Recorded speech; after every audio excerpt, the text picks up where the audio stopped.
Contrary to the rumors that you've heard, I was not born in a manger. I was actually born on Krypton and sent here to save the planet Earth. We cannot continue to rely only on our military in order to achieve the national security objectives that we've set. Everybody somewhere between the ages of 18 and 25 will serve 3 months of basic training. We've got to have a civilian national security force that's just as powerful, just as strong. Yes, we can. Obama's healthcare plan will include coverage of all essential medical services. Yes, we can. Obama is a cruel hoax. He works for Wall Street. He's an agent of finance capital. Where did you come up with the number $700 billion? Here's the Treasury spokeswoman's quote. It's not based on any particular data point. We just really wanted to come up with a really big number. To Democrats and Republicans who've opposed this plan, I say, step up to the plate. A few members were even told that there would be martial law in America if we voted no.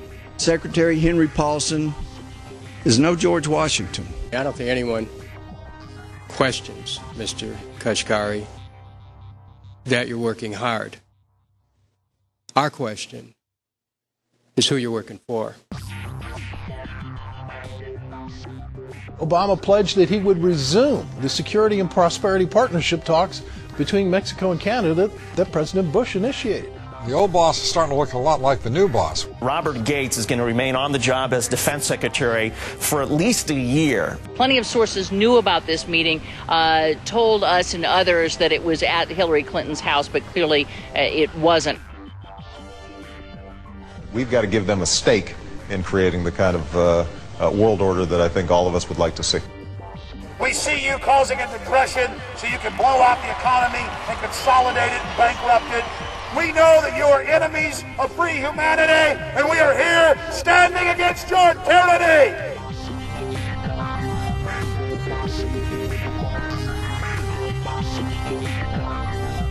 The Obama deception. The truth strikes back.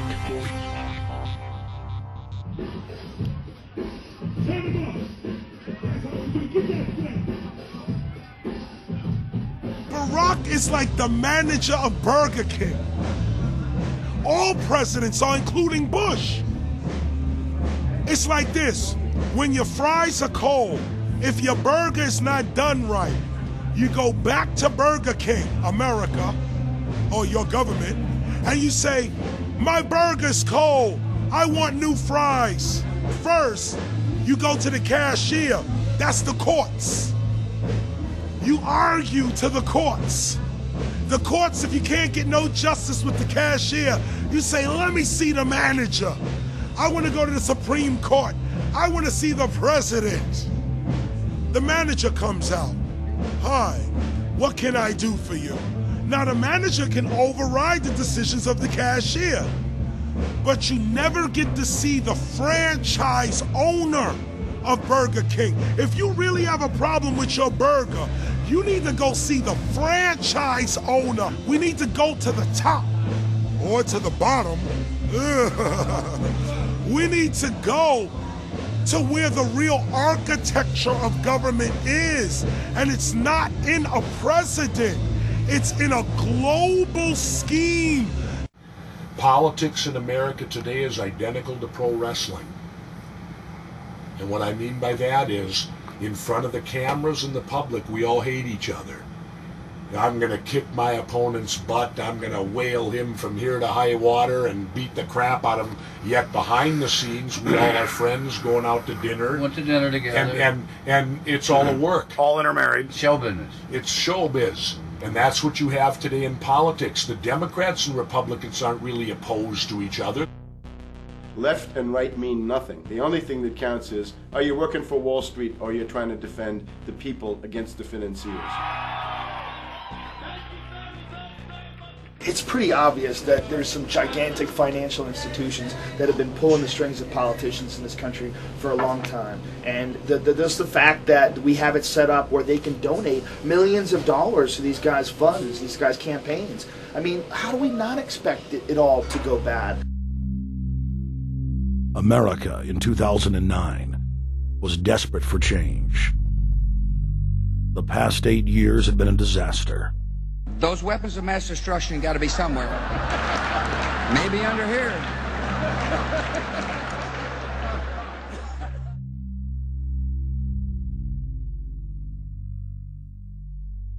George W. Bush, who had claimed to be a conservative, had tripled the size of the federal government, shredded the Constitution, and destroyed the image of the United States worldwide. Nope, no weapons over there.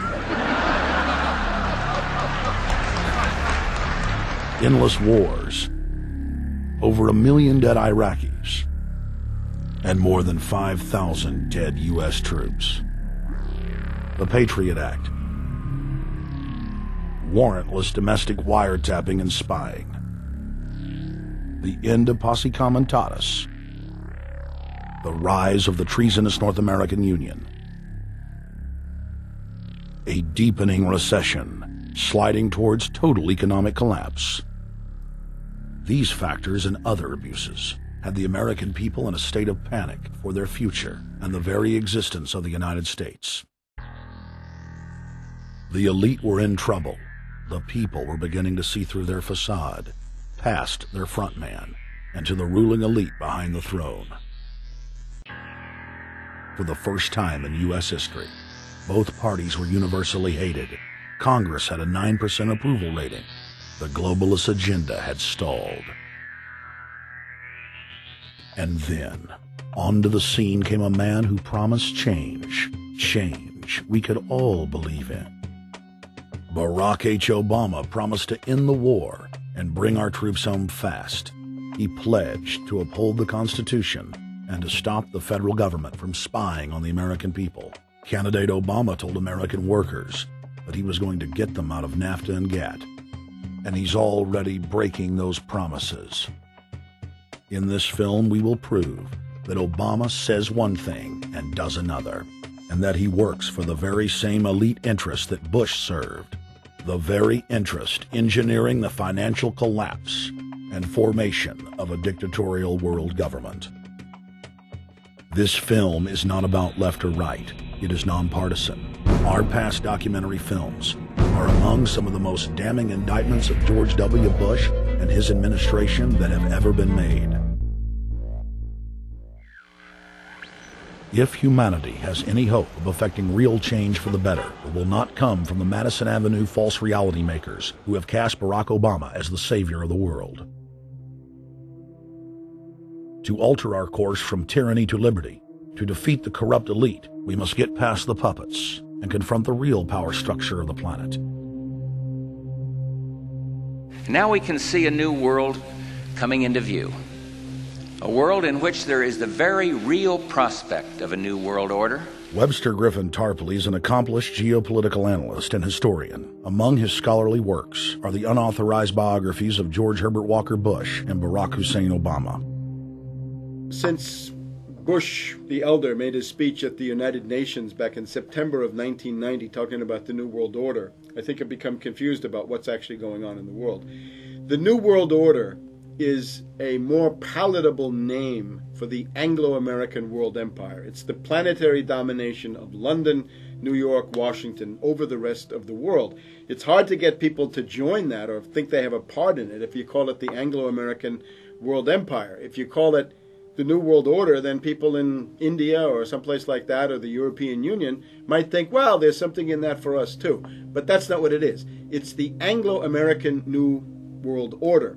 It's really the old world order. It's the British Empire morphing into the American Empire. The U.S.-British world empire is what you're going to get. Combines of powerful men have always battled with each other over the levers of power.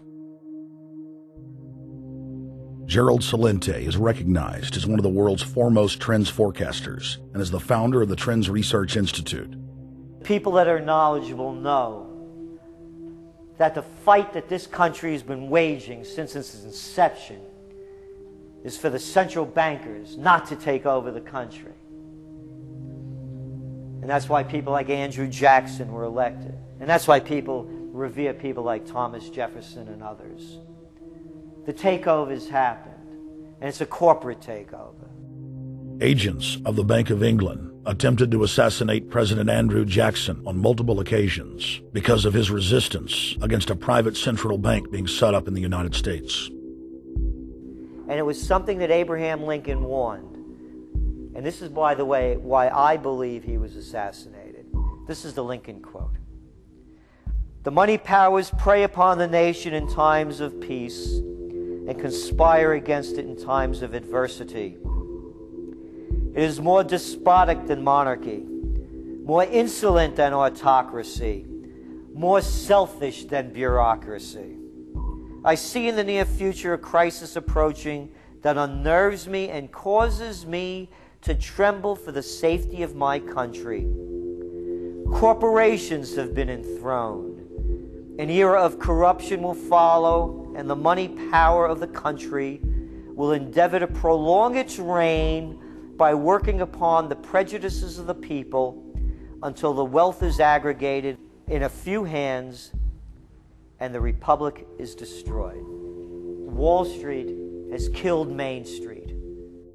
So I know how unpopular it is to be seen as helping banks right now, especially when everyone is suffering in part from their bad decisions. I promise you, I get it. Up until about the Kennedy assassination and the beginning of the war in Vietnam, the United States is a very powerful engine for world progress. It's the assassinations, the Kennedy assassination, and the others in the 1960s, the beginning of the Vietnam War, and the beginning of the absolute domination of the Wall Street Group over every other interest. Nobody else counts except the Wall Street money masters. That has now made the United States into no longer a force for progress, but something very different, often a force for destruction in the world. The military-industrial complex has taken over the country along with the Wall Street gang. If you look also at the people that Obama has put on his appointments list, it's all Wall Street. It's government of Wall Street, by Wall Street, and for Wall Street. There's nobody from heavy industry. There's nobody from the auto sector, nobody from Silicon Valley, nobody from big oil, nobody from defense, no labor, no women, no retirees, no small business, nothing. It's pure Wall Street. The only people who have a voice in Obama's councils are Wall Street finance oligarchs. That's all there is. Nobody else counts for anything under Obama. It's the most extreme Wall Street administration we've ever had. Before his death, President Woodrow Wilson apologized to the public, regretting that he had been deceived by a group of international bankers and the country's financial system had fallen into their iron grip via the Federal Reserve Act of 1913.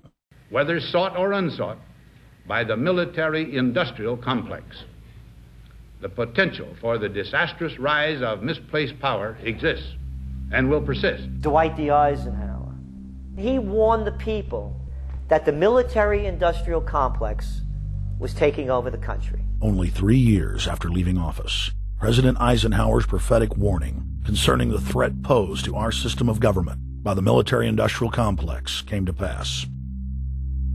President John F. Kennedy had enraged the entire elite network. Now, Kennedy was brought in as somebody who was expected to be a puppet. It was thought that his pro-Nazi father, Joseph P. Kennedy, the bootlegger, the speculator, would guarantee that Kennedy would be obedient to the establishment.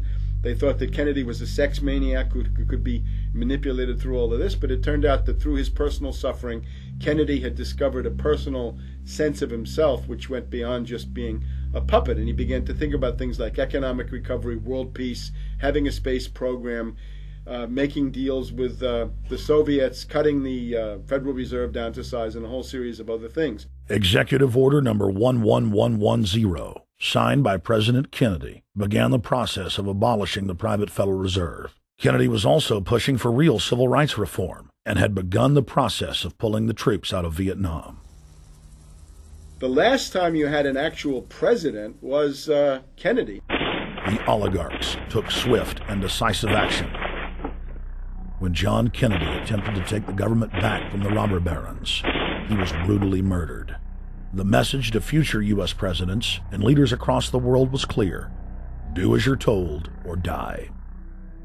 John Fitzgerald Kennedy was the last true president of the United States. And until the globalists are removed from power, we will never have another real one. The other thing about the American presidency you've got to remember is that this is a puppet post. It's automatically going to be a puppet post. The idea that Obama is somebody who's going to come in and exercise real authority when he's obviously been chosen and given everything that he's got by these financiers.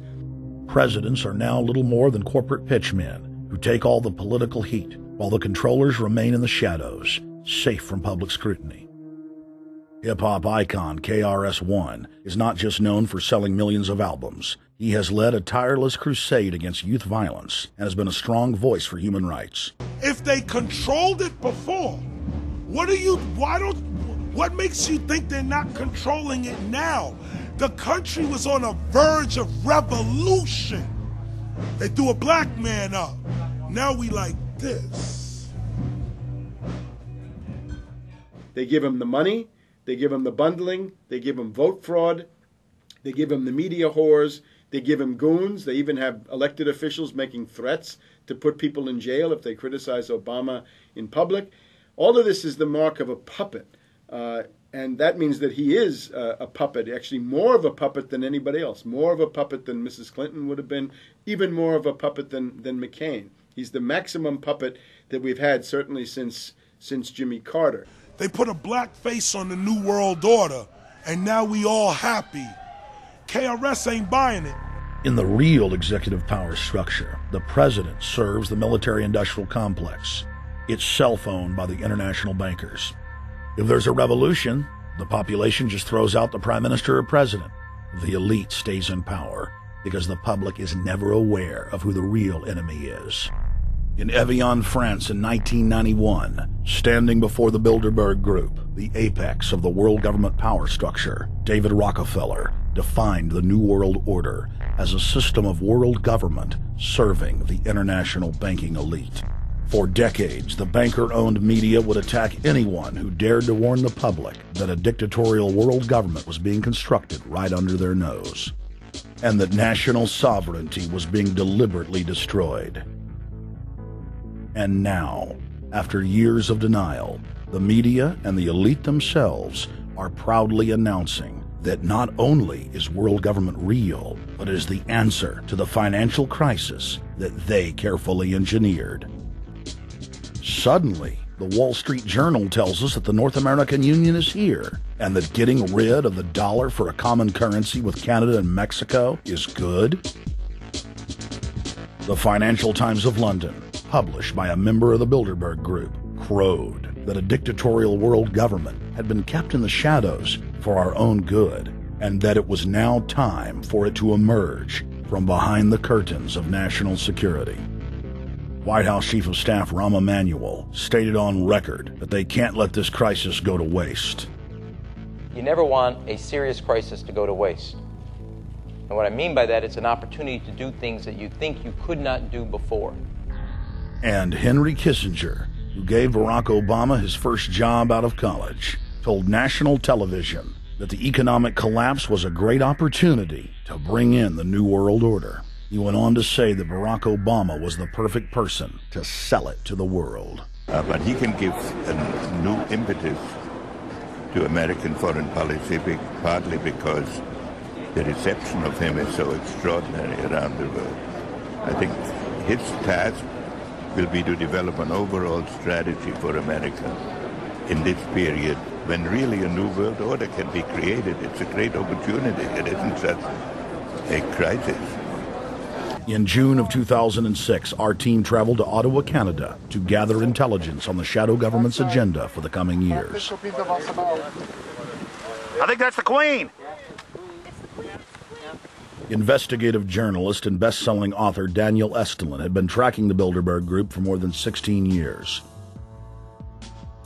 His moles inside Bilderberg informed him that the elite were planning to first run the price of gas up to $150 a barrel, unimaginable in 2006. He also reported that after suckering the middle class back into the stock market, the group was going to implode the subprime mortgage market and destroy public confidence. Well, one of the things that we're getting from this morning and this afternoon's conference, this morning conference was about the energy crisis, the price of oil. The afternoon conference, which started about 4 o'clock, 4:30, they were talking about one of the American delegates, I wasn't told who exactly it was talking about the the concern that the American citizens have had with the housing prices going down, so they're not investing that money. So what they needed to do is they needed to create the illusion that everything is going well. So what they're going to do over the next year and a half is to bring the market back up to 1998, 1999 levels. They're going to get all the suckers to invest whatever little money they have left over, and that's when they're going to make the economy bottom drop out. They need to destroy the economy because as we're running out of oil, when people don't travel, at least that's what they're saying, when people don't travel, when people don't have money, they don't travel, they don't spend any money, which means you don't waste a lot of oil and natural gas. That's the afternoon. So how does this source, I mean, just ballpark, I mean, so you have this source, is it? Well, actually there are two people who are members of the Bilderberg Club. It's actual members. They're members of the Bilderberg Club who for years and years and years have been going and participating in all the conversations. They've always been dead on, always. And last year they said the oil prices are going to go up to 150. At the time it was 39, it went up to 76, basically doubled. If it doubles again, it's going to be back to where these people say. They attack Iran and will it?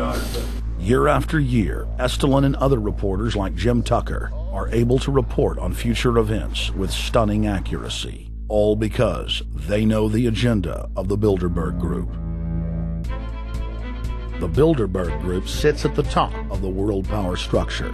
125 of the richest and most influential individuals on the globe make up its membership. From Istanbul, Turkey to Chantilly, Virginia, we have tracked the elusive Bilderberg Group. Bilderberg always insist on a media blackout.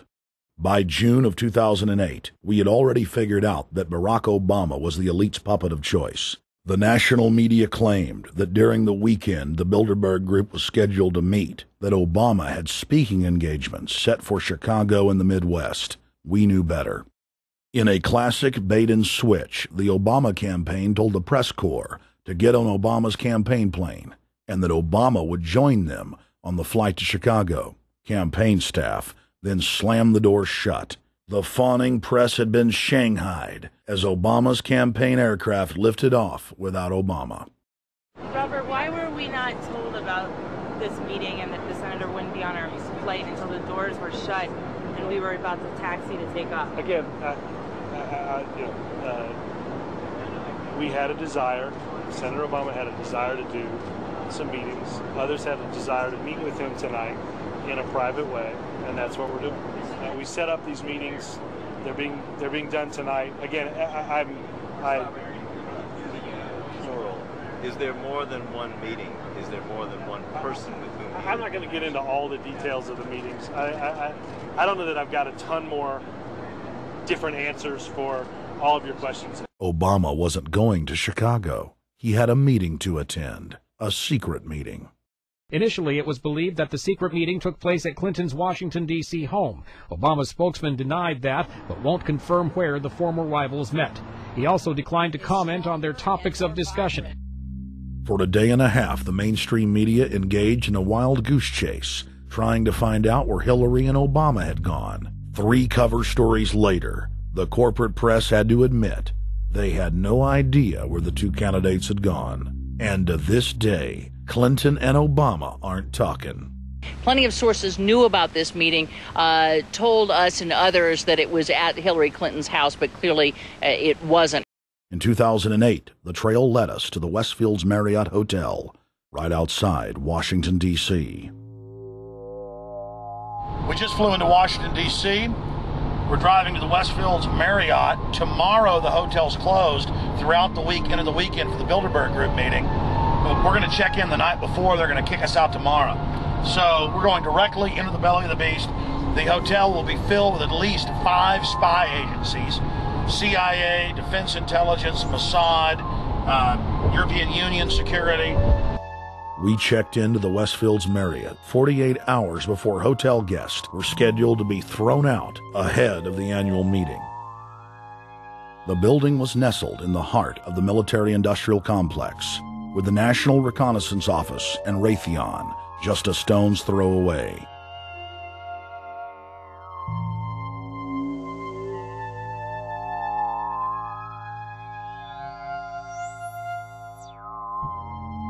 The plan tonight is to try to not get arrested, dodge the security, get in there, get some footage of the elite arriving in the morning, because some arrive before they officially lock it down, and then getting out of the building.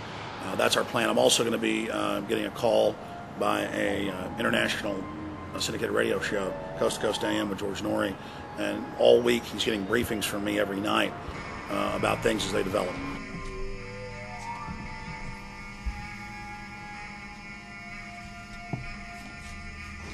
George, we're sitting here in the room. As the phone rings with your producer, Tom Danheiser, to put me on, the fire alarm goes off.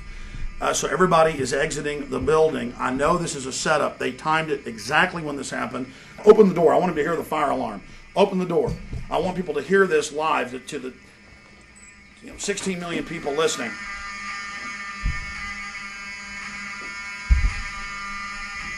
George, do you hear that? Now, they're going to use this as an excuse. The Westfields Marriott, right outside D.C. in Chantilly, they want to use this to flush us out of here. They're very upset. Everybody that covers Bilderberg, I was detained 2 years ago, interrogated, screamed at. They said Bilderberg was upset about me, wanted to stop us. This is guaranteed. Everywhere we go, we're followed. We have another hotel across town as a base of operations. They were there questioning us, getting in our faces. We're being followed everywhere. I need everybody's support right now. I pray to God they don't try to set me up. They may have tried to concoct this as some way to say, look, they didn't leave during a fire drill, assessing me knowing I would stay and do the interview. But again, the moment the phone rang with Tom Danheiser, the moment the phone rang, the guys answered it, I'm standing there, the alarm goes off. It's going off right now. The guests are exiting the hotel out there. Of course, there's no fire. This is just absolutely insane. I noticed, too, that there was over 100 security people here today, but tonight we got back and it was a total ghost town, and this is what's insane. We have a security guy walk up to us 30 minutes ago, about 25 minutes ago, before this happened, and said, "What are you guys doing?" We said, "We're just walking around checking out the artwork in the hotel," which we actually were admiring, but we were also going around getting some footage. And they said, "Well, no cameras allowed." We said, "Fine." And then he said, "Yeah, we had somebody do a fire alarm a few weeks ago, and me and Rob, my camera guy, were on. Why is he telling us about a fire alarm?" I forgot that part, George. These bastards have done this. I don't know how. They're planning to try to set us up or something, but this is incredible. We are here in the middle of this right now, George.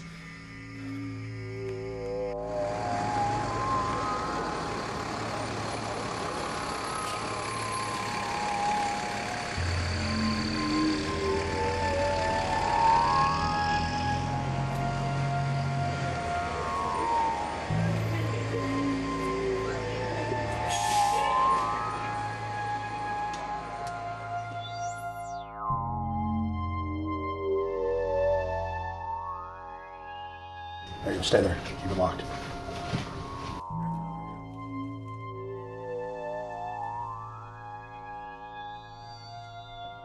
Let's go. Let's get out of here now, Richard. Don't screw around anymore. We got out of here on exactly the right time. Is this the way out? Yeah.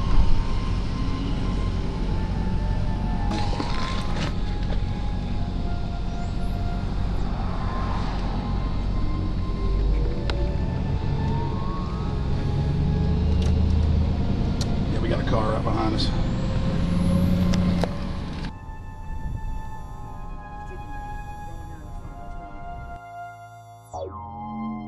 We made about, what, 5 turns and 6 turns, the same car's following us. Now he looks like he's following us into a... He came out of Bilderberg, he came out of the Westfield. He's being a little bit subtle, but... Not too.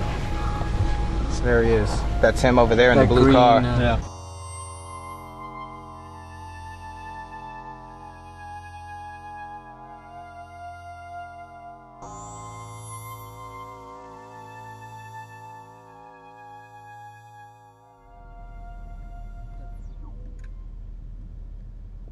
We're headed back to the Marriott here in Chantilly, Virginia, the scene of Bilderberg 2008. We successfully infiltrated the last day and a half inside, got out with some great stuff. We've been tailed, and now we're going back to cover the dignitaries, the elitists, as they arrive. And right now is the prime time for them to start arriving for the next 3-4 hours. We took about a 30-minute break. I'm sure we missed a few, but it doesn't matter. Because we've got scores of people that just organically are listeners, info warriors that are out here taking action.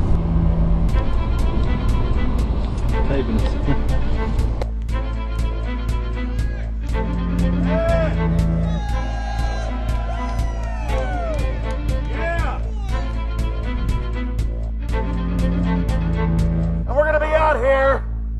the next 3 days, while you try to chart the future of our destiny, we're taking our destiny back. You're not our gods or our masters. We witnessed at least 7 convoys of armed Secret Service entering the Westfields Marriott, and internal sources confirmed that both candidates did attend at least one meeting inside the conference. While the Bilderberg Group was 100% successful in 2008 at keeping their name out of the mainstream media, they did not fare as well when it came to the exploding independent press. During the entire 2-day event, anti-New World Order protesters and alternative media encircled the hotel. You are being exposed everywhere! From David Rockefeller, from John Edwards, from Bill Clinton. Your game of secrecy is over! You're gonna pay! Get him! It's up close! You piece of filth! You piece of trash! This is Bernanke, man! Bernanke, you're going down!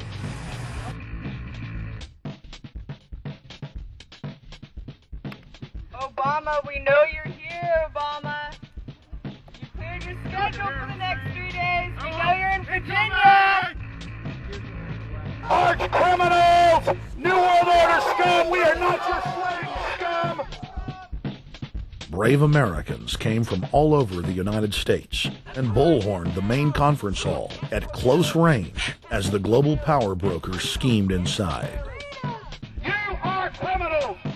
You control the central bank, you control the currency, and you're turning our beautiful country and world into a nightmare! The global elite are desperate to keep their organizational meetings a secret. They are keenly aware that if the population discovers that policy is being developed covertly by powerful special interest, the people will revolt. It is our duty to expose these criminals. It's a criminal act under federal law for federal officials to have private meetings to discuss world policy with non-federal workers. So everybody from the State Department, Treasury Department, White House, Defense Department, and others who show up, as they always do, they're committing a criminal act simply by being here to attend a secret meeting with officials from other countries to discuss U.S. policy in the world. So literally it's a criminal act. And every newspaper, every broadcaster has a patriotic duty to expose these scum and the evil they project. The election primaries served as a great diversion, while the true future course of the nation was being set behind closed doors.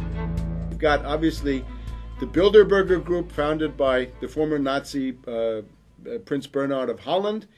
You've got the Trilateral Commission, founded by David Rockefeller's Zbigniew Brzezinski. They're the ones who ran the Carter administration. Everybody in the Carter administration, from Carter and Mondale and Volcker and Brzezinski, were all members of the Trilateral Commission. Founding member of rap sensation Public Enemy, Professor Griff, gave us his view of the Obama phenomenon. Barack Obama's been given a pass by the Blue Bloods. He's been given the okay by certain secret societies for them to let him in. I truly believe imperialism and fascism needs a facelift. And that facelift is going to have to be black. And the reason why I believe that, simply because I think they're trying to go into Africa. Well, they're already in Africa. But they want to totally control all the natural minerals that they're going to need to carry themselves into the 21st, 22nd, and 23rd centuries.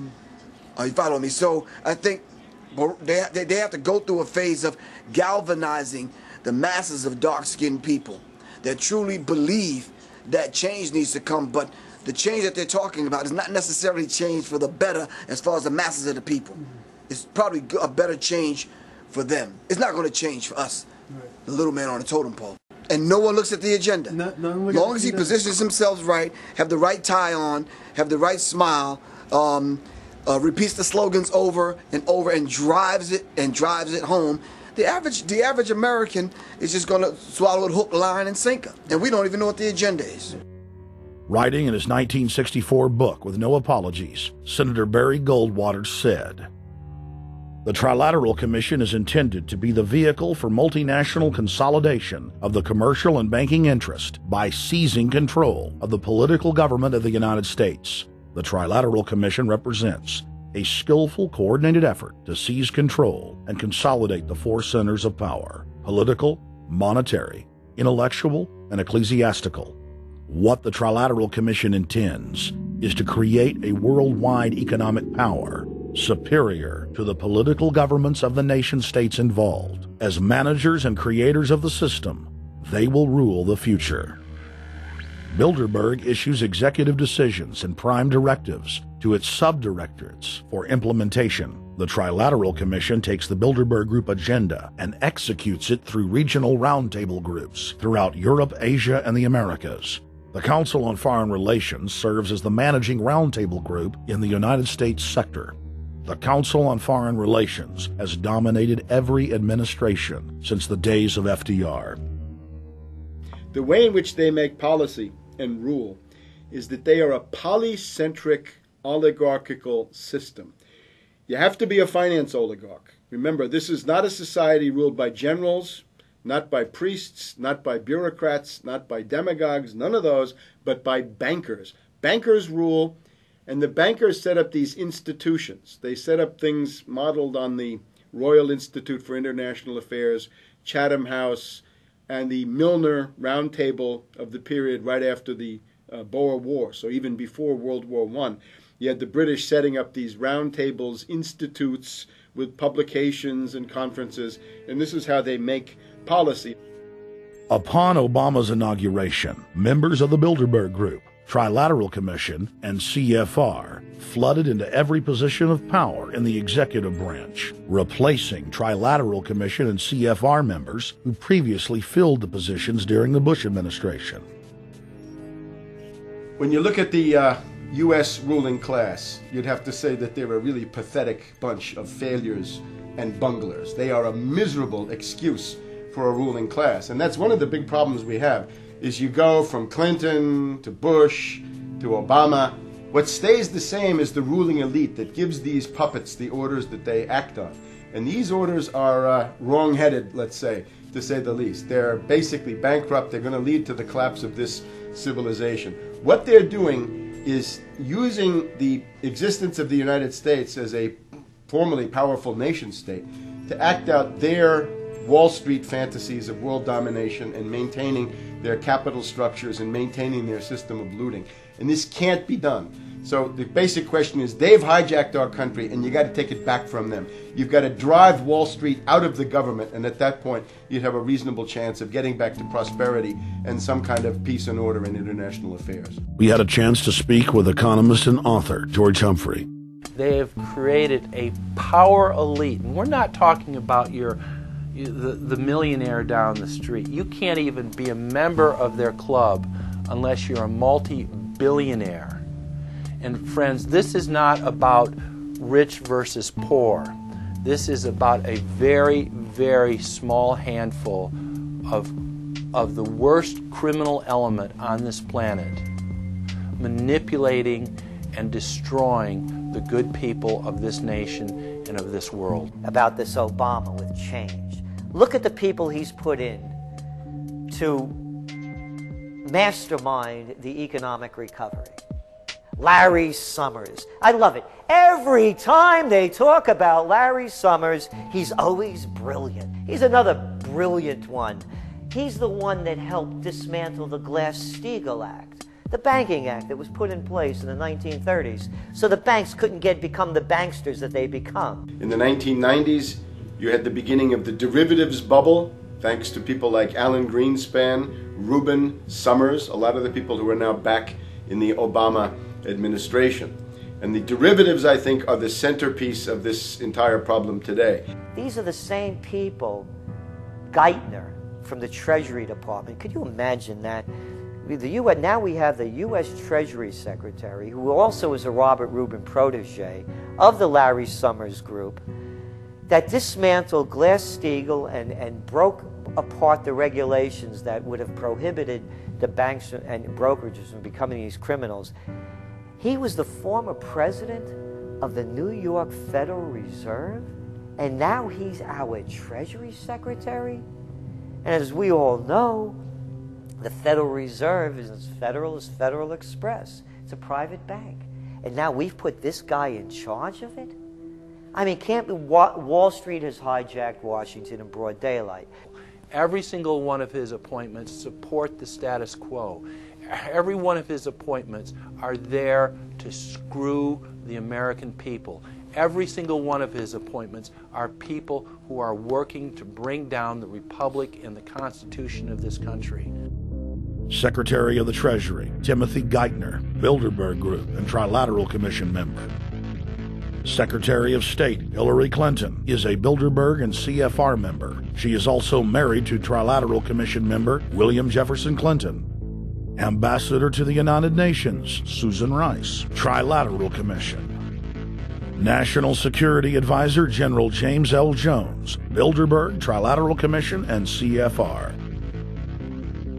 Deputy National Security Advisor Thomas Donilon, Trilateral Commission, CFR. Special State Department Envoy Henry Kissinger, Bilderberg Group, Trilateral Commission, and CFR. Chairman, Economic Recovery Committee, Paul Volcker, Bilderberg Group, Trilateral Commission, Council on Foreign Relations. The Director of National Intelligence, Admiral Dennis C. Blair, Bilderberg Group, Trilateral Commission, CFR. Secretary of Defense Robert Gates, Bilderberg Group, Trilateral Commission, CFR. Deputy Secretary of State James Steinberg, Bilderberg Group, Trilateral Commission, CFR. State Department Special Envoy Richard Haass, Bilderberg Group, Trilateral Commission, and President of the CFR. Obama Presidential Advisor Alan Greenspan, Bilderberg Group, Trilateral Commission, CFR. State Department Special Envoy Richard C. Holbrooke, Bilderberg, Trilateral, CFR. And the list goes on and on. Even if Barack Obama were the most wonderful person in the world, he was groomed and brought to power by the global elite to carry out their agenda. Humanity must look past Obama and realize that presidents come and go, but the shadow government and their program of global enslavement continues.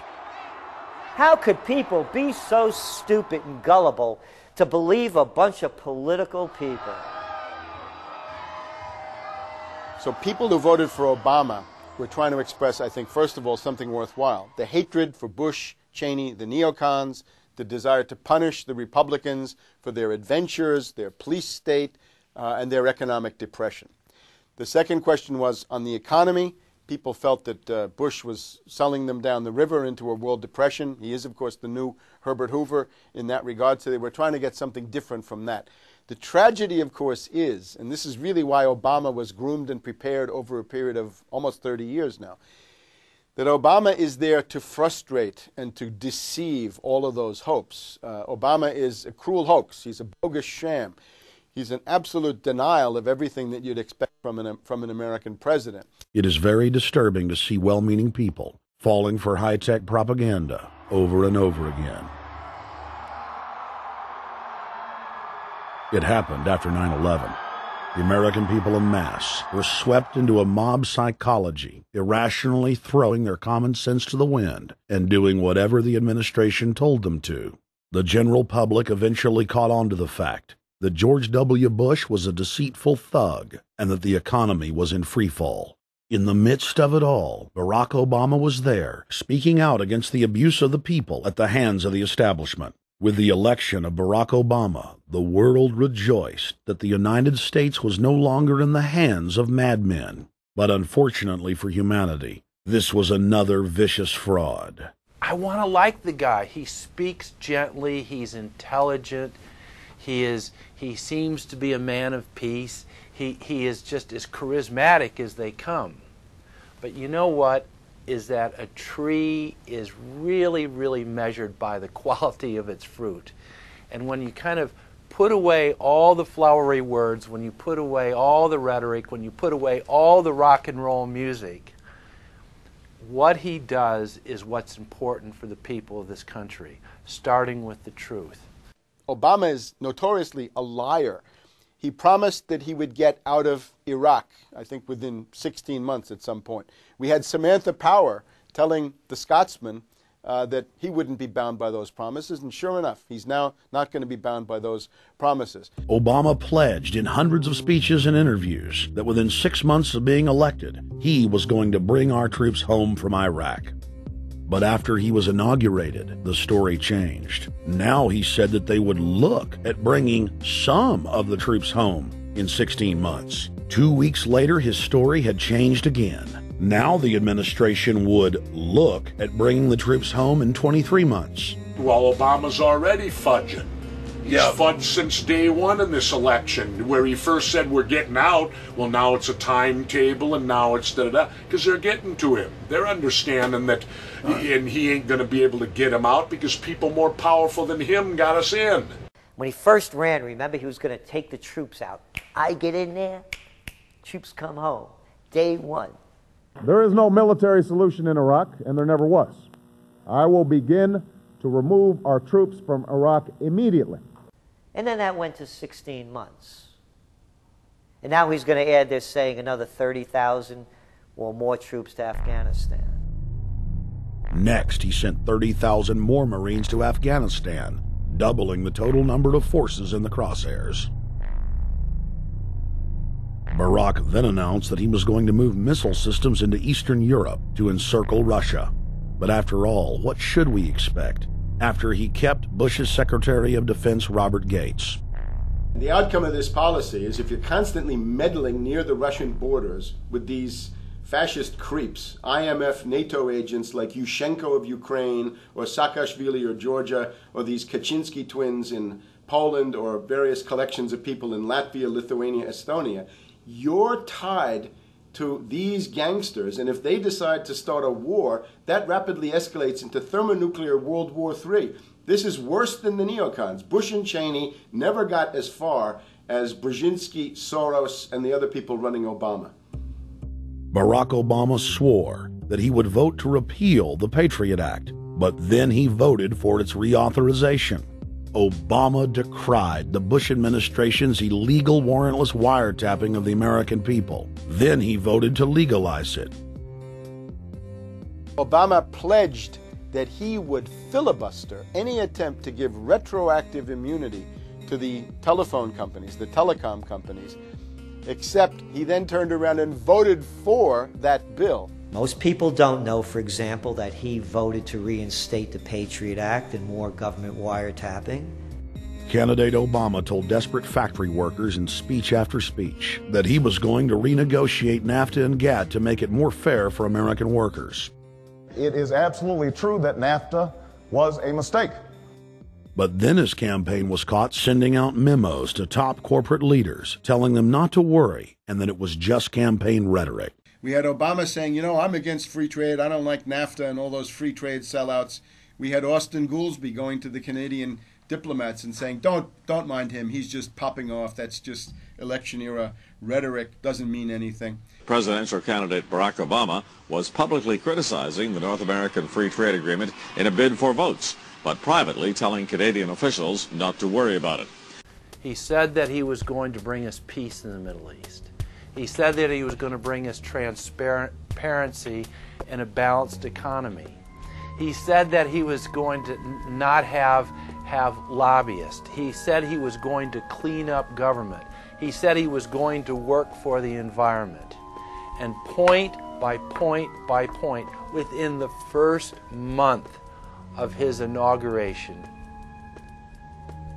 he has lied and deceived and cheated the American people. The people of the United States and the world were filled with hope that Obama was the real deal when in his first week in office he signed an executive order supposedly closing Guantanamo Bay and other secret prisons. Then the press actually had a chance to read the executive order and were shocked to find that the executive order only said that Obama was thinking about closing Guantanamo in a year. But worst of all, the executive order continued the practice of rendition, which the LA Times called secret abductions. They don't know. They think that he's signed off immediately on closing Guantanamo, but he's allowing prisoners now to be taken to foreign countries and not knowing where they're sending them and to be tortured in foreign countries. They don't know that they kept that provision in there. Obama is now continuing the practice of secret arrest, secret prisons, and most importantly, indefinite detention without trial. When a British High Court said that it was preparing to release secret British and U.S. torture orders that prove that the Bush administration was ordering personnel to systematically abuse detainees, Barack Obama threatened to cut off all U.S. intelligence ties to England. To add insult to injury, he stated that the program was important to national security, not only endorsing Bush's crimes, but continuing them. Obama voted for a reinstatement of the Patriot Act. And by his early deeds already, again, as we saw with the issues of retention, he's willing to send people that have been charged with nothing to be tortured to so-called get the truth out of them. If the makers of this film attempted to cover all of Obama's lies, this documentary would never be released because there are new ones every day. So in the interest of time, we're going to cover one more big one. Barack and his handlers made the cornerstone of his campaign, keeping lobbyists and donors out of his administration. Within hours of being elected, Obama did a 180 and filled the White House and federal government with lobbyists and donors at all levels. Obama picked William Lynn, the top lobbyist for Raytheon, to fill the number 2 position at the Department of Defense. Timothy Geithner, former president of the private Federal Reserve Bank of New York, was picked by Obama to be Secretary of the Treasury. Geithner promptly crammed the Treasury Department full of lobbyists, like his chief of staff, Mark Patterson, formerly the top lobbyist at Goldman Sachs. Obama appointed top lobbyist to the Saudi royal family, George Mitchell, as the lead Middle Eastern envoy. Obama appointed the king of Wall Street lobbyists, Leon Panetta, to head up the CIA. Obama tapped Tom Daschle, top lobbyist for healthcare firms, to run the Department of Health and Human Services, and the list goes on and on. Then, 3 weeks into his administration, Obama launched a new lie, more outrageous than the previous. With Academy Award-level conviction, he said that he was upset about the banker bailout, which his own chief of staff, Rahm Emanuel, another former Wall Street executive, had engineered. Obama said that he had signed an executive order capping the CEO's salaries of those who had taken the bailout money. There was just 2 problems. All the major banks and brokerage firms were exempt, and the new order only dealt with any future bailouts, and those were to be on the honor system. What gets people upset, and rightfully so, are executives being rewarded for failure. AIG, Bank of America, and Citigroup, which have received billions in bailout money, don't fall under this plan. Only banks negotiating future agreements with the government will be restricted. But this appears to be built on an honor system, and White House Press Secretary Robert Gibbs had a hard time explaining how enforcement would work. Well, let me get, I will get clarification from Treasury on that. Generally speaking, this is already the biggest liar and the biggest disappointment that we've seen in recent history. And again, qualitatively beyond the rather low standards set by Bush the Elder and Clinton in terms of delivering on promises. Bottom line, Obama is a fantastic actor and an even better liar. His track record is clear. He has done the opposite of everything he told the people he would do. They'll make up one lie after another. And if you believe these people, knock yourself out. I don't believe a word they say. Within 1 month of the passage of the first banker bailout bill, the press reported that over $5 trillion had just disappeared out of the U.S. Treasury. By December, the amount of money that had been stolen had reached $8.5 trillion. The leadership of both political parties circled the wagons and would not discuss where the money had gone. In the Fed! In the Fed! Informed Americans protested the private Federal Reserve System at all 38 of their regional governorship offices. Arrest Bernanke and Paulson! Arrest all the criminals that stole the banker bailout money! It was refreshing to see people standing up against the real power structure, not being distracted by the elite's frontmen like George W. Bush and Barack Obama. We traveled to Dallas, Texas to cover We the People taking on the real enemy. Hey, I want to talk to the workers up there on the parapet. The ones smoking cigarettes and just jump back. You're with the American people, we know that. But understand, ask the workers inside. You're not in a federal government building. You're in a private Federal Reserve that uses that name as a fraud. That'd be like if my first name was Federal Reserve Jones. I'm still not the federal government. I'm not a federal agency. But if I said my name was Federal Reserve, I could go out and pay off politicians and get them to allow me to get into power so I could issue the currency and credit, and then I could buy up the world. That's what these criminals have done. A lot of people think that the Federal Reserve is already part of the government. They're not. It's controlled by cliques of unelected, unaccountable bankers meeting in secret. Most of these people have never even been through the formality of a Senate hearing or a Senate confirmation. They claim that they're part of the U.S. government. They masquerade as if they were part of the U.S. government. But in reality, this is a purely private operation. Jackals, hyenas, raptors, all of them loyal, not to the American people, but to the Wall Street banks, which is where most of them come from. Everyone is pointing to Barack right now, President Obama, as saying, you got to get the economy together. You got to get the economy together. When in fact, the president has very little to do with the economy. It's the Federal Reserve Chairman that at least sets the policy. That's a privately owned company, the Federal Reserve Bank. They set the agenda. These guys are masquerading as a federal institution. They are a private banking consortium, and this is their front, their holding company. The Federal Reserve is not federal. It's a front for a private banking cartel. That's on record in congressional testimony, and they're the ones orchestrating the economic collapse we're seeing right now, so that's why we're here. While at the End the Fed rally outside the Federal Reserve Bank in Dallas, Texas, we spoke with Ron Paul's brother, Wayne Paul. 1913, the Federal Reserve Act was passed, floor of the House, where 3 members of Congress were on the floor. At that time, they only needed a majority of votes to pass it. So in 1913, the Federal Reserve Act was passed.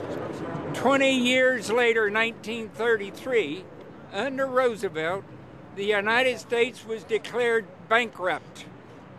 And in 1933, the Federal Reserve private bank says, okay, USA, what are you going to pledge as collateral on the debt you owe me? What happened by 1936? Does anybody know?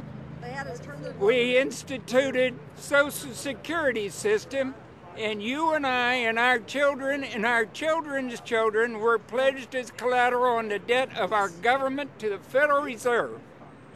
And that's where we're at today.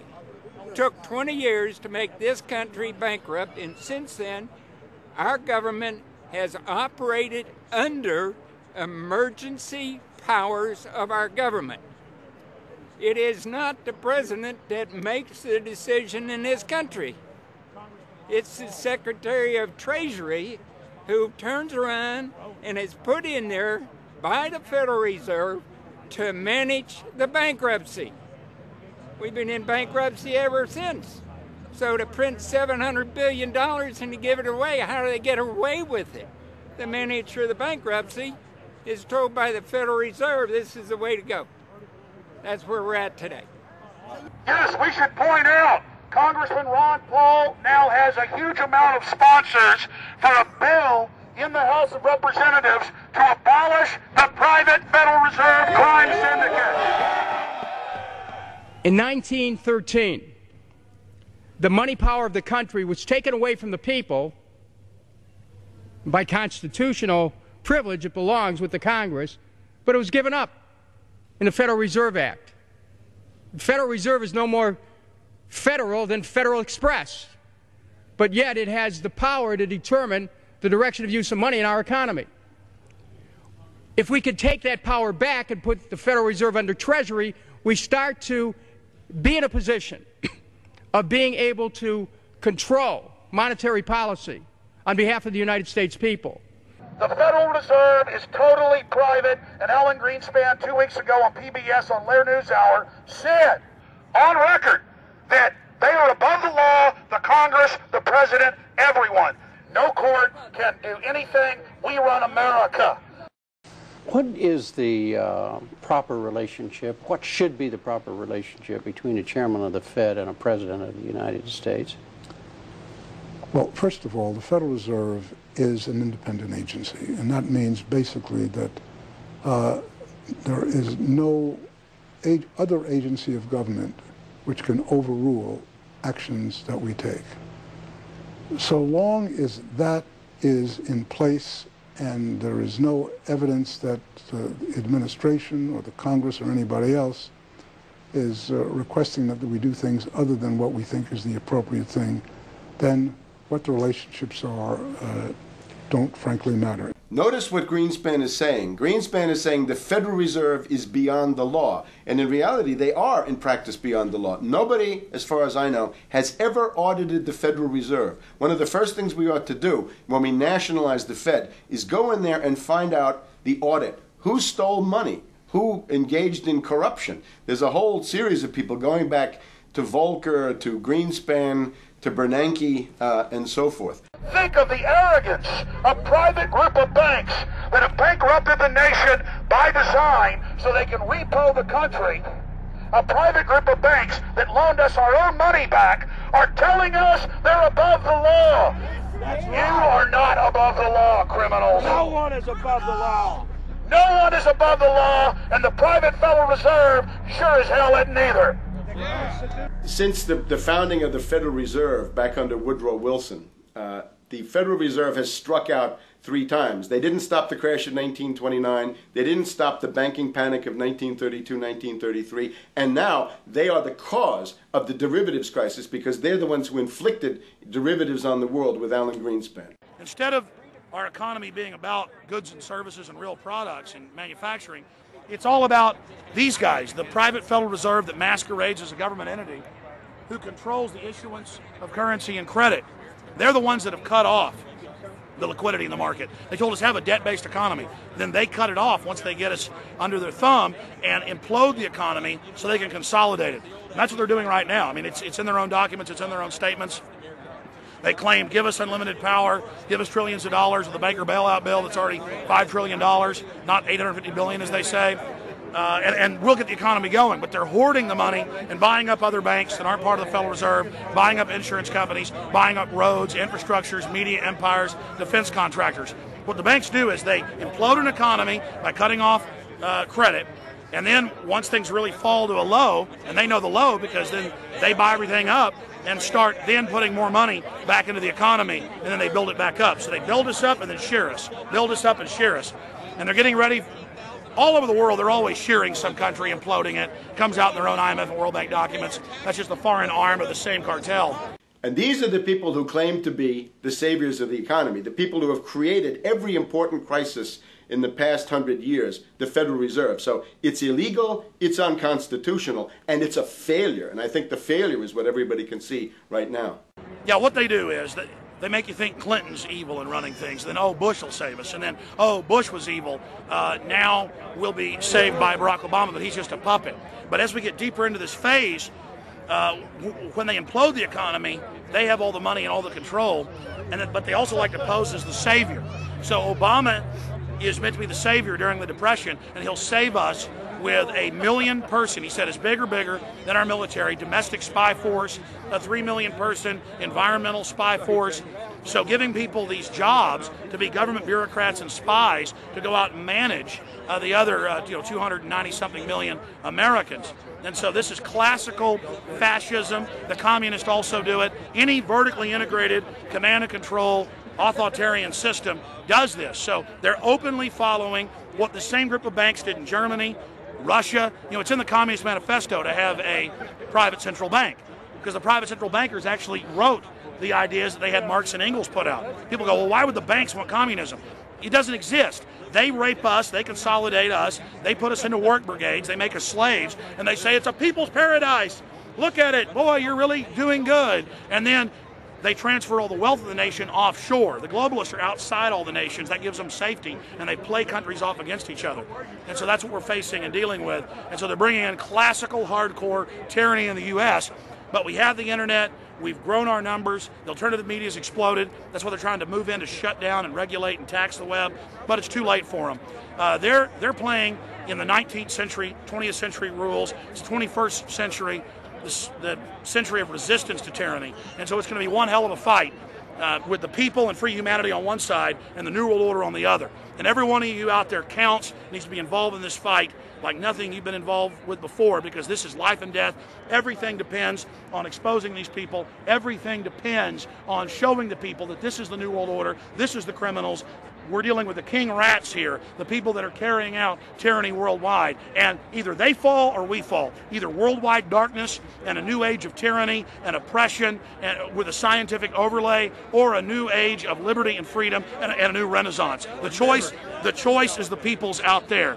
Okay, we can tell you what's going on. You can check it out for yourself and find out it's true. But don't wait. Investigate now. Get involved now. Go out there and reach out now. We don't have time.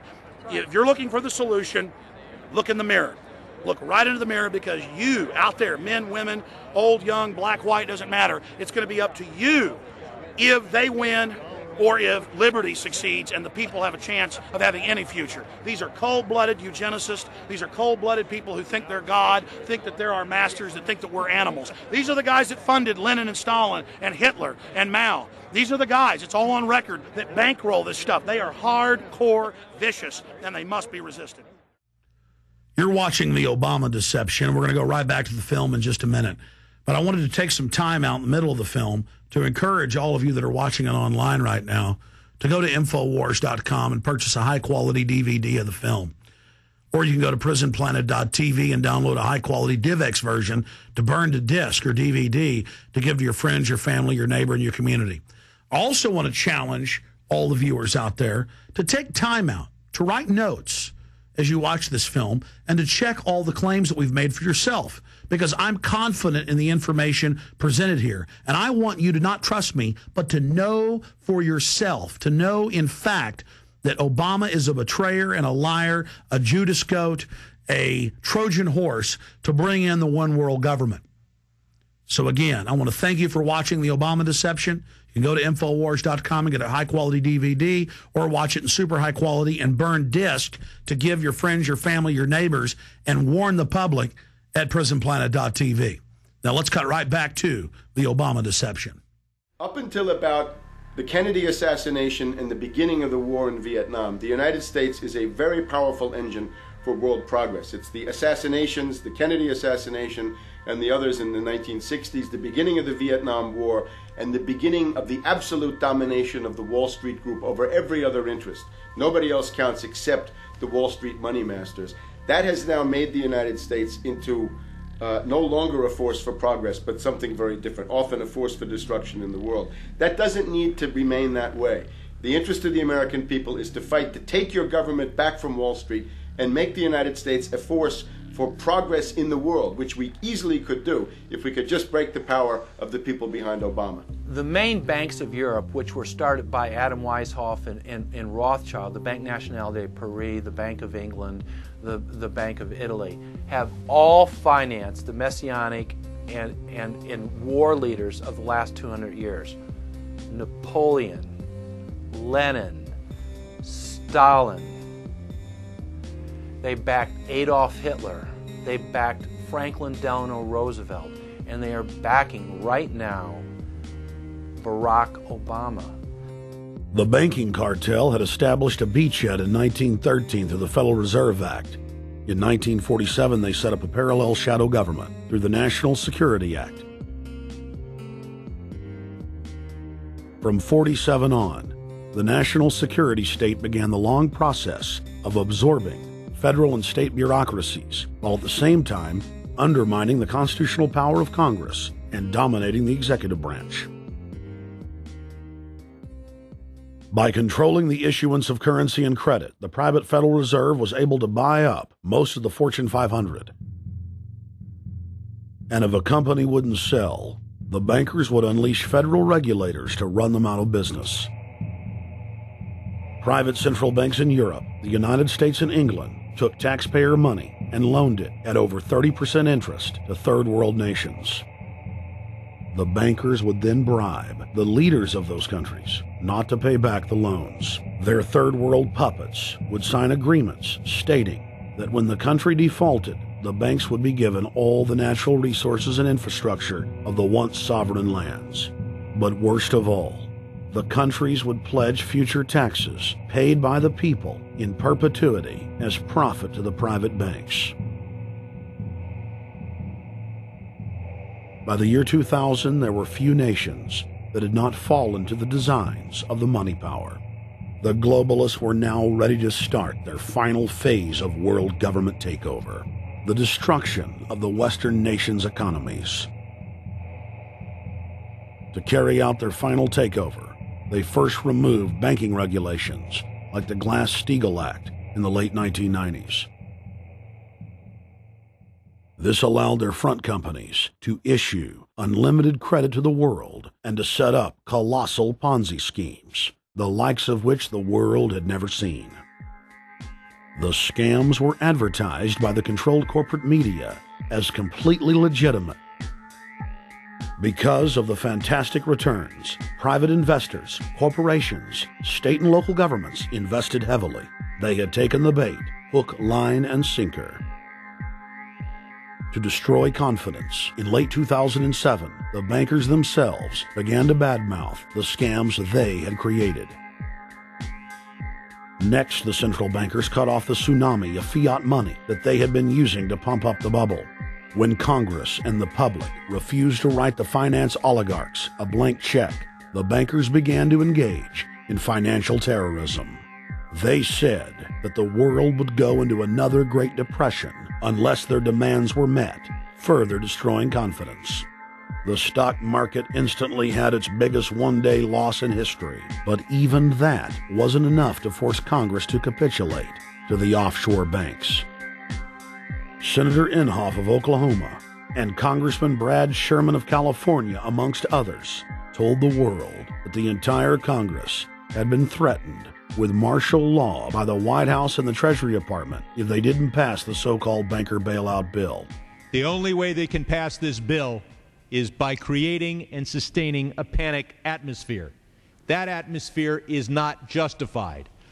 Many of us were told in private conversations that if we voted against this bill on Monday, that the sky would fall, the market would drop 2,000 or 3,000 points the first day, another couple thousand the second day, and a few members were even told that there would be martial law in America if we voted no. That's what I call fear-mongering. Unjustified. The final version of the bill was kept secret from the Congress until minutes before the vote on October 3, 2008. The Federal Reserve had promised total transparency, that every dime would be accounted for. To Democrats and Republicans who've opposed this plan, I say, step up to the plate. Let's do what's right for the country at this time, because the time to act is now. To prevent the possibility of a crisis turning into a catastrophe. After its passage, the public learned with horror that the bill was really a financial coup d'etat by Wall Street. The bill didn't just give $700 billion to the banks. It was a blank check. And as of February 2009, $9.7 trillion has disappeared into a black hole. Within 24 hours of its passage, Secretary of Treasury Henry Paulson said they were no longer going to use the money to unfreeze the mortgage market by buying bad debt. We went to Congress. Illiquid assets look like the way to go. As the situation worsened, the facts change. I will never apologize for changing an approach or strategy when the facts change. Paulson has, in the meantime, admitted that the subprime mortgage crisis is not the cause, really, of the breakdown of the entire world banking system and the bankruptcy of most of the banks in London and in Wall Street. He said, oh, we're going to buy up toxic assets, but we're not going to worry about subprime mortgages. What he's talking about is derivatives. Derivatives are the center of the crisis. He went on to say that where the money was going was a secret. I believe that banking institutions are more dangerous to our liberties than standing armies. If the American people ever allow private banks to control the issuance of their currency, first by inflation, then by deflation, the banks and corporations that will grow up around the banks will deprive the people of all property until their children wake up homeless on the continent their fathers conquered. The issuing power should be taken from the banks and restored to the people, to whom it properly belongs. Thomas Jefferson, 3rd President of the United States. Secretary Paulson came in with the Vice President and Fed Chairman Bernanke and made all these assurances that there was absolutely a critical, immediate need to get rid of the corrosive derivative products, all the different names for this, ubiquitous, sub-S, retraded credit default swap, blah, blah, blah, blah. Okay? But they talked about them as though they knew what the hell they were. You got the money and you immediately said, what items, what auction? Now, the Treasury just basically cut that out of the bill. And what we have here is a situation where banks are hoarding the money that they're getting from the TARP. They're using the money to purchase other banks. And all of a sudden, the Treasury sent a signal to the banks, forget about it. We're going to give you the money that you want, and you do what you want with it. Unless you direct it specifically, it's not going to happen. I don't think anyone questions, Mr. Kashkari, that you're working hard. Our question is who you're working for. Throughout its passage, President Bush and Senator Obama worked in tandem to get Congress to pass the bill without even having time to read it, despite the fact that in major polls, 98% of the American people were against the bill. The leadership in both parties were for it. And I really want to commend Barack Obama, because as we were involved in the this and that and different provisions of the bill to persuade people, he really gave them confidence that this was the right decision for the American people, even though it wasn't, in our view, a great bill for them to vote on. I want to take a particular moment to also thank an individual who's not here, and that is Barack Obama, who made numerous calls not only to all of us, but to members of our caucus, and helped us gather the votes on the Democratic side to pass this legislation. Bankheads then bragged to the press that they were hoarding the bailout money and using it to buy up smaller, healthy banks and insurance companies. Their plan was working like a charm. Next, the central bankers loaned the federal government back $787 billion of our own money at interest for President Obama's so-called stimulus package. And just like the banker bailout, Congress was given less than an hour to read the 1,070-page-plus stimulus bill. Barack Obama, who had pledged on the campaign trail to wait 5 days before a bill could be voted on so that the Congress and the people could have a chance to read it, said that the stimulus was too important and it had to be passed before anybody could see it or read it, or the crisis would turn into a catastrophe. Doing little or nothing at all will result in even greater deficits, even greater job loss, even greater loss of income, and even greater loss of confidence. Those are deficits that could turn a crisis into a catastrophe, and I refuse to let that happen. After its Friday passage, in gangster fashion, President Barack Obama took a 4-day vacation and said that there was no rush to sign it.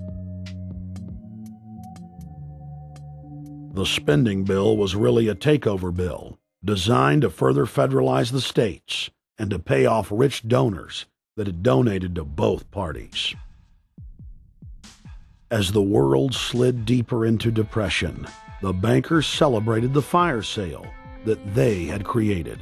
I believe the phrase burdens of the office is overstated. You know, it's kind of like Why me? Oh, the burdens, you know. Why did the financial collapse have to happen on my watch? It's just pathetic, isn't it? Self-pity. And I don't believe President-elect Obama will be full of self-pity. With their access to unlimited fiat capital, they could now buy up sectors of the world economy not already controlled by them. For over a century, the Anglo-American establishment had worked to bring the world system to this point. Artificially engineered global bankruptcy. In an address before the Trilateral Commission in June of 1991, David Rockefeller laid out the elite's ultimate goal. The supranational sovereignty of an intellectual elite and world bankers is surely preferable to the national autodetermination practiced in the last centuries. Now that the bankers were holding the world hostage, they issued their ultimatum.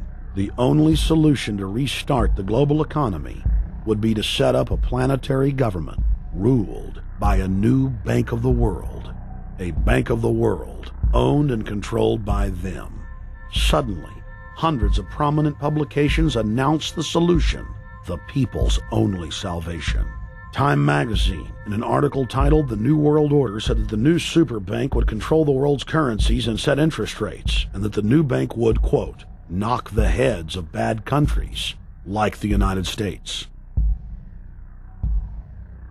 At a meeting of central bank heads and finance ministers dubbed Bretton Woods II, the plan for world government was unveiled by the very bankers that had engineered the collapse. Formerly sovereign countries would now pay their taxes directly to the banking cartel. Hundreds of new carbon taxes, controlling every facet of human activity, would only be the beginning. Now all the elite had to do was to sell the public on accepting the final phase of their takeover. And it's Obama's job to sucker the public into standing down so the bankers' agenda can move forward unhindered. Never before in U.S. history has the media gotten behind a president like they are behind Obama. The press has pulled out all the stops, bestowing a crown of infallibility upon Obama as the savior of the people. The elite are betting everything they've got on Obama's charisma and hoping that he can sell the world on their program of tyranny. Yes, there have been differences between America and Europe. No doubt there will be differences in the future. But the burdens of global citizenship continue to bind us together. A change of leadership in Washington will not lift this burden. In this new century, Americans and Europeans alike will be required to do more, not less. Partnership and cooperation among nations is not a choice. It is the only way. We've got to give them a stake in creating the kind of world order that I think all of us would like to see. In truth, Obama is not simply continuing George W. Bush's policies. He is radically expanding them. I thank President Bush for his service to our nation. This film has documented the painful fact that Barack Obama's agenda is the complete opposite of what he has claimed it to be. Now we will reveal what Barack Obama and his controllers' true agenda is. Number 1. Bring the United States under the complete regulatory control of a private offshore superbank known as the Bank of the World. More than 100 new taxes are now being developed under the umbrella of curbing greenhouse gases. The new taxes will be paid directly to the private bank consortium. At the producer level, taxes will be paid on farm animals' flatulence. At the consumer level, there will be carbon taxes on all forms of meat, beef, poultry, pork, and fish. All cars will be fitted with satellite tracking boxes that will tax driving by the mile. And an added tax will be placed on all fossil fuels, including motor oil and natural gas. All plastic products will have a carbon tax added. Outdoor space heaters and fireplaces are to be taxed. All electricity produced by coal-powered plants will be taxed. Under the cap-and-trade system, citizens will be forced to pay taxes on thousands of products to private cap-and-trade services owned by Al Gore and other elitists. There will be taxes on light bulbs, water, trash pickup, air travel, train travel, bus, ship, medicine, steel production, mining, clothing, laundry, asphalt are just a few of the new taxes to be levied. But to truly transform our economy, to protect our security and save our planet from the ravages of climate change, we need to ultimately make clean, renewable energy the profitable kind of energy. So I ask this Congress to send me legislation that places a market-based cap on carbon pollution and drives the production of more renewable energy in America. That's what we need. The notion of anthropogenic global warming is a fraud. In other words, the idea that the planet is getting warmer and that human activity is somehow responsible is a pseudo-scientific fraud. It's a big lie. It's a monstrosity. Remember the Nazis, they had race science, race hygiene. They said Aryan blood is different from any other kind of blood. This was, of course, idiocy, a fantastic piece of nonsense. Today, we got something similar. Global warming caused by human activity, and the answer to that is carbon tax plus cap and trade, according to the wishes of Al Gore, Prince Charles, and basically the entire world banking community, the world oligarchy. What they're trying to do with that is to perpetuate the current system where bankers rule the world, financiers rule the world, and the rest of us get the crumbs from the table. But remember, if you try to put on cap and trade and a global warming carbon tax with the idea that you're going to save the polar bears, what you're going to do is destroy human society. You're going to cause genocide on a massive scale. The deaths will be measured in the hundreds of millions and indeed in the billions. Just the idea of global warming means that there'll be no development for Africa, no development for the poorer parts of Southeast Asia, and no world economic recovery of any kind ever in our entire lifetime. So it's important to expose and fight the pseudo-scientific fraud of global warming. One more point about this. You don't need a climatologist to know that this stuff is a fraud. I'm a historian. I can tell you, in the last 1,000 years, we had a period of very warm temperatures called the medieval warm period, where all kinds of grapes and semi-tropical stuff was growing very far into the northern hemisphere. That was about 1100, 1200. It happened to correspond with an all-time maximum of sunspots. Right now, we can say that we're going into another maximum period where there'll be some warming, but we're well within the limits of the medieval warm period. About 1600 to 1650, there was an ice age in northern Europe. The North Sea was filled with ice. The German and Dutch ports and the English ports were filled with ice. That corresponds to an all-time minimum of sunspot activity, the Spörer minimum and the Maunder minimum. So this has largely got to do with solar activity. We can see that other planets, not just the Earth, are warming slightly as a result of increased solar activity. But we're well within the minimum. So what the oligarchs claim to be an open and shut scientific case is a piece of pseudo-scientific nonsense, and it should be rejected. Number 2. The social engineers are fully aware that the Obama craze will wear off quickly, so they are racing to put in place the most oppressive police state control grid in human history. 20,000 battle-hardened regular Army troops are now being deployed to patrol the streets of the United States. FEMA is now building giant camps in every region of the country, and the Congress has introduced bills like the National Emergency Centers Act, H.R. 645, which merges local governments and the police under federal control. And as we all know that have watched these things, they're ready for the riots.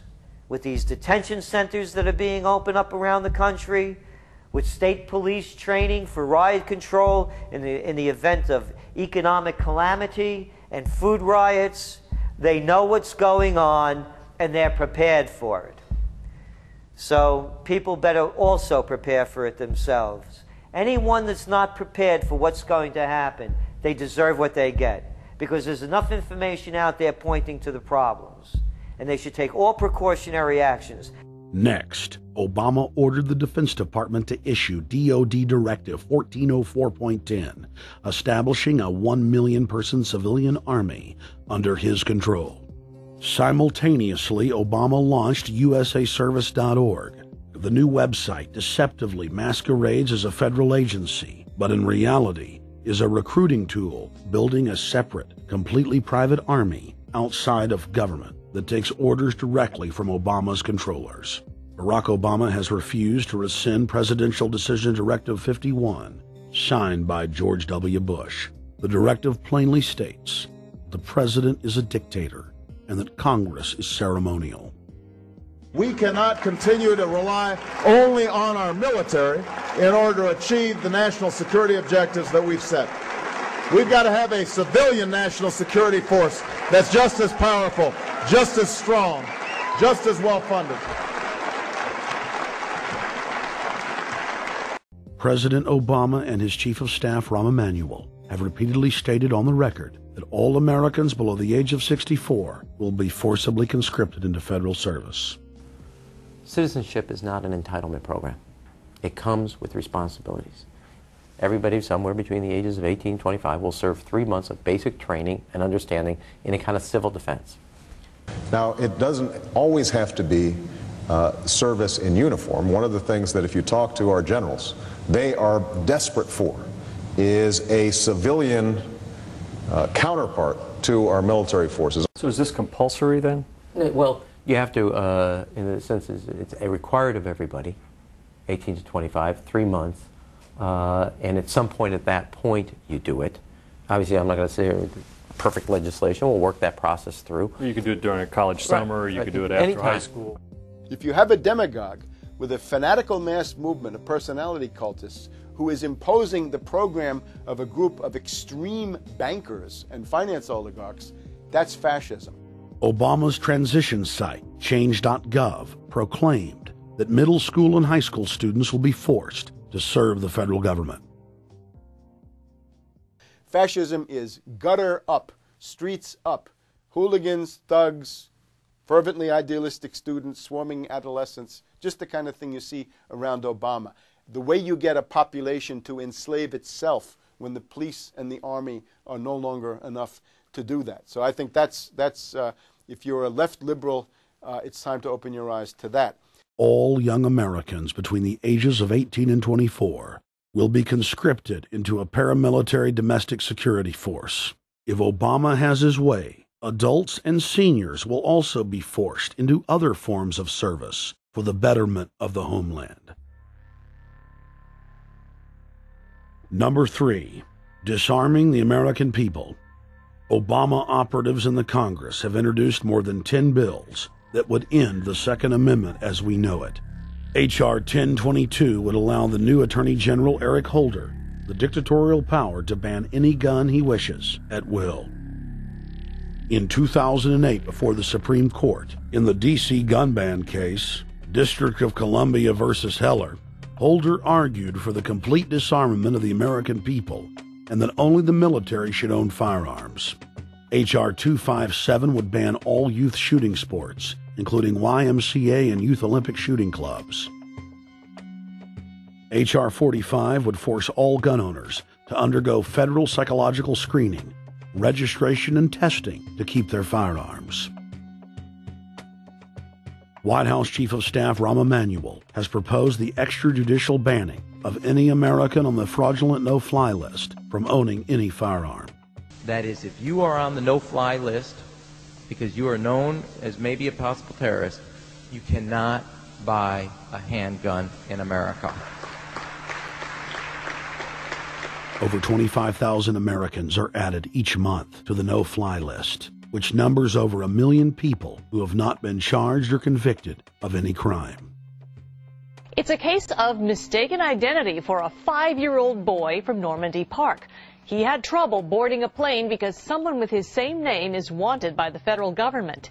King 5's Mimi Jung is live at SeaTac Airport to explain. Mimi. Lori, it's hard to believe that a 5-year-old could be considered a threat, but that's exactly what happened here at SeaTac last week when Matthew Gardner showed up for a flight to LAX. then they cry and chatter. As 5-year-olds go, Matthew Gardner is about as harmless as you can get. But when he and his mom checked in for their flight at SeaTac last week, Matthew was considered the criminal. If you're on that no-fly list, your access to the right to bear arms is canceled because you're not part of the American family. You don't deserve that right. There is no right for you if you're on that terrorist list. And even though this Matthew Gardner is only in kindergarten, TSA workers still conducted a full-blown search. They searched all of our belongings. They took everything apart piece by piece. Nadia Counter says it wasn't easy being treated as a possible threat to national security. I picked up my child to give him a hug and tell him, it's okay, we're doing fine. And they reported to me that I was not allowed to touch him. He was a security risk, and they had to research me to make sure that I had not obtained any materials from him. Number 4, massive restrictions on the First Amendment guarantee of free speech.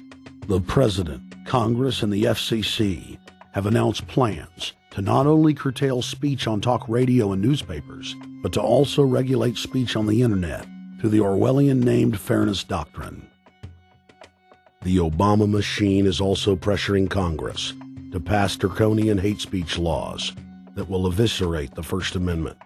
Number 5, they plan to further federalize health care so that the government can dictate what kind of care citizens receive. Modeled after the British system, this includes rationing care and restricting what procedures the handicapped and elderly are eligible for. Number 6, Obama is already pushing to expand the Department of Defense budget and to station more U.S. troops overseas to encircle Russia, China, Iran, as well as setting up bases in Africa under the pretext of humanitarian aid, and dominate and occupy Africa through AFRICOM. So we're taking your phone call, seeing what you think of Barack H. Obama. Is he a Judas goat? Is he a front man? Is he a betrayer? Let's go to Anthony in Georgia. Anthony, what's your take on Barack Obama? They put the face of Barack Obama as part of their public relations because it's like in the old folk tales about vampires. A vampire cannot force his way into somebody's house. It's against some kind of metaphysical law. So the vampire has to persuade the resident of the household to open the door and invite him in. So they're going to look at the peephole at Barack Obama, which looks like them and appears to be on their side. They're going to say, okay, here's my ally. Let me open the door and let me let this person in. And then Barack Obama is just, of course, a front man for the American empire, where he's going to have the entire U.S. Navy, the entire U.S. Army, and the entire U.S. Marines under AFRICOM command. And, of course, he's going to turn it into a new Iraq, and he's going to turn it into a new Afghanistan. Every operation that you see going on in Iraq and Afghanistan is going to propagate to the poor countries of Africa. And well, sir, I agree with you. Sir, I agree with you. They're looking to the people. They see a handsome, smiling African face. He's all, hey, I'm from Kenya. And then it's a total bait and switch. But it's the same thing here in the United States where they would get sellout Native American chiefs to sell out their people. This is the oldest trick in the book.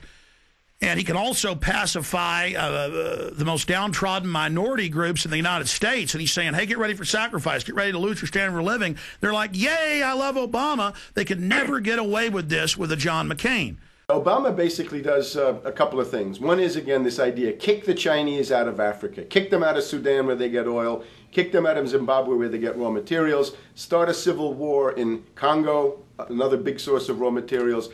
Al-Qaeda, an arm of the U.S. intelligence community, is now active in Algeria, Tunisia, Morocco. You've got a destabilization going on in Kenya around Odinga. That's Obama's cousin. This is a guy who has two children. They're Obama's niece and, nephew in a broad sense. And one of them is named Raul, and the other one is named Winnie, after Winnie Mandela, who did the necklacing and political assassinations in South Africa. So this Odinga is essentially a CIA destabilizing operation in Kenya, and he's got a Odinga Islamic Alliance to crush the Christians in Kenya, but this also reaches into Ethiopia, it reaches into Uganda, Congo, Tanzania, and a whole bunch of other countries in that region. So all of Africa is a battlefield in flames between the U.S. and the Chinese, with Obama leading the charge to kick the Chinese out for geopolitical reasons. Number 7, radically expand federal control over family farms and ranches through the Animal ID and Premises ID system. Number 8, accelerate the merger of the United States with Canada and Mexico under the Security and Prosperity Partnership. He is also accelerating the transfer of remaining federal authority to unelected quasi-governmental bodies like the World Trade Organization. Number 9, Obama must convincingly play the part of the president and convince the people of the United States that the buck actually stops with him. This is critical to the globalist master plan, because in 4 to 8 years, Obama must take the blame, as Bush did, for the New World Order's horrific agenda. At that point, the elite will put a new puppet in the ceremonial seat of power and build him up as the savior, only to tear them down again. And so the process is repeated over and over. For their program to work, it is essential that the people not learn that the presidency is now nothing more than theater, because if they did, the people would stop looking at the pawns and start looking for the king. Through this system of deceit, the elite's criminal agenda can continue forever because the people waste all of their political energy debating the media spectacle instead of investigating the globalist agenda. Number 10, it's Obama's job to sell the public on globalist policies that aren't in the people's best interest. But the overlords have many salesmen. His most important function is to protect the criminal oligarchs from prosecution while they loot the economy worldwide, start new wars, and engage in torture. They're called Generation O, and they were the key to Barack Obama's White House win. During the campaign, Barack Obama used the internet like no other candidate before him, harnessing the energy of millions of his supporters. But the question now is, what to do with this young, eager, energetic army? This gives Barack Obama and his administration contact information for so many people, so next time he needs to push his legislation, he can contact all these people. Kennedy-esque. I feel as though this was like when John F. Kennedy was elected. Shouting, smiles, and tears. It was the scope of Obama's victory that was most impressive. I saw a photograph of Obama playing basketball. And I said, you know what? I see him as a leader, and that's the world that's in his hands. Own a piece of history, commemorating the day the world changed forever. His confident smile and kind eyes are an inspiration to us all. In summation, Barack Obama is a Madison Avenue created fad. All of the crazed Obama worship, being pushed by the corporate media, is scientifically designed to capture the public in a net of peer pressure mass euphoria. If the New World Order can just distract the public for a few more years, the elite can finish constructing their police state control grid. Now, a lot of times, we don't want to know the issue. Right. We don't want to know the issue. We feel, what do you call this thing where you get this false sense of gratification, but because a black man is in office, everything's going to be all right. No, everything's not going to be all right. Yeah. Until you look into the agenda and what the Democratic Party has been about, is about, and will be about, regardless if Barack Obama is the president or not. And that's real. Barack Obama is the perfect Trojan horse. He makes the people feel like they finally have a place at the table, even as he betrays them. I won't have to worry about paying my mortgage. Oh, it's such a blessing to see you, Mr. President. Thank you for taking time out of your day. Never in my life will think that this will ever happen. Sadly, many Obama supporters can't see what's right in front of their faces because they've already invested their very identity in this artificially created cult movement. Throughout history, it has happened over and over again. People turn their intellect over to cult of personality mass movements, and it's happening again. The evidence presented in this film is documented fact, And those that ignore what history has taught us do so at the peril of us all. As frightening as the information in this film is, there are many things we can do to stop the globalist agenda dead in its tracks. First, we expose the cult of Obama for what it is, a sad hoax. Next, realize that we are all being propagandized 24/7. Investigate all information for yourself, be it political parties, the media, or this film. Be aware of the tricks that the elite use, like the staging of false flag terror attacks and other crises. Rediscover the Constitution and Bill of Rights. Promote a culture of true liberty. There is a reason the internationalists are attempting to destroy the sovereignty of all 50 states. They know it is one of the biggest threats to their domination. The federal government has been completely hijacked by foreign interest, and more than 25 states have recognized this fact and are moving to block the New World Order at the state level by declaring their 10th Amendment powers.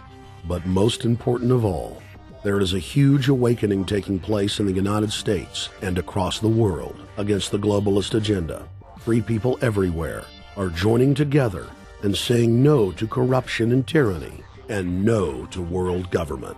This is the center of endurance, and endurance is what wins wars. Not how many people you kill, but how long can you endure. George Washington lost almost every battle he had, but he endured. He out-endured the British. And that's how the battle was won. Endurance.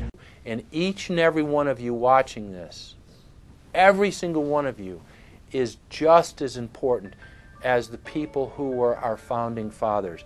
You are just as important as the Sons of Liberty who met in the 1770s to philosophize about freedom, to philosophize about a republic, to philosophize about a truly free country with a republic. There's 1 billion people on the planet. It only takes one to change it. Are you the one? There may be everybody in your classroom bugging out. Your whole school may be on fire with kids wild and bringing guns. But are you the one? Nature has a way of abundance. Nature puts out a lot of stuff looking for the one. So if you're going to go along with the trend of let's just kill each other, let's disrespect each other, then you're part of nature's plan as well, to be part of just the excess. But if you think more of yourself than just being the excess, you'll do more for yourself. Are you the one? Everybody's not going to make it. But you have an opportunity to save yourself. Well, we don't have to look back thousands or even hundreds of years to see how dangerous this present-day situation is. We can look back to Bolshevik Russia. We can see the takeover by the Bolsheviks talking about the people's revolution, talking about the positive change. And Lenin came in, and then Stalin. The fact is that over 40 million Russians between 1925 and 1940, good Russians, people who were Christians, people who had their own businesses, people who were educated, they were exterminated because they had their own business, because they were educated, because they believed in God's law. We can look over at Germany. Germany was in a very, very terrible economic situation, and this very charismatic leader called Adolf Hitler comes in. He makes the roads good, and he promises a better life for the people. And within 10 years, you see a completely nationalized, centralized, dictatorial situation where millions and millions of people were exterminated. And then we can go to Maoist China. Mao came in, he promised change, he promised a better life, and within 5 years, 60 million Chinese were exterminated. They don't teach that. They don't teach that in the schools these days, and it wasn't that long ago. And I pray to God that this will not happen in the United States. And the way it won't happen is if you and your friends and all of us together take action to say no. This country is too precious. It's too wonderful. It's too good of a place to lay down as a victim. Greatness could arise once we break the shackles of the government that's holding us back. One thing America has more than any other country is an entrepreneurial spirit. One thing we have more than any other country is the ability to be innovators. You know, if I was born in Italy, I wouldn't be the trend forecaster I am today because I would have been locked into a culture of thinking one way. We have that freedom of expression and freedom of thought that could free us to create greatness again if Big Brother doesn't come down on us harder. Humankind is at a historic crossroads. The forces of globalism are marching towards absolute despotism. Look in the mirror, count the cost, and decide, are you going to let history repeat itself? Or will you stand tall with freedom lovers everywhere and stop the completion of a world dictatorship?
Thank you for watching The Obama Deception. I want to challenge all of you out there who are shocked by this film to take time out to research the claims of this documentary so that you will discover that we've told you the truth and that, frankly, it's far worse than we could even present here in the limited time we had. And once you find out the claims in this film are true, I want to ask you to do the only thing you can do. Spread the word. Warn your friends and family, your neighbors, about this deception, about this betrayal. We have to warn the people that Barack Obama, despite his fancy teleprompters and his silver tongue, is nothing more than a New World Order frontman, a pitchman, selling you tyranny. Please get the high-quality DVD at Infowars.com. Make copies of it. Get it out to people. Wake them up. Let them know the threat. Let them know what the New World Order and the global banking system is doing. Download high-quality copies at prisonplanet.tv. Whatever you do, get the truth out to the people. Because as Thomas Jefferson said, all that evil men and tyrants need to flourish is that good men and women do nothing. So we cannot stand here idle while this treason is taking place, while this betrayal is unfolding. Thank you so much for watching The Obama Deception.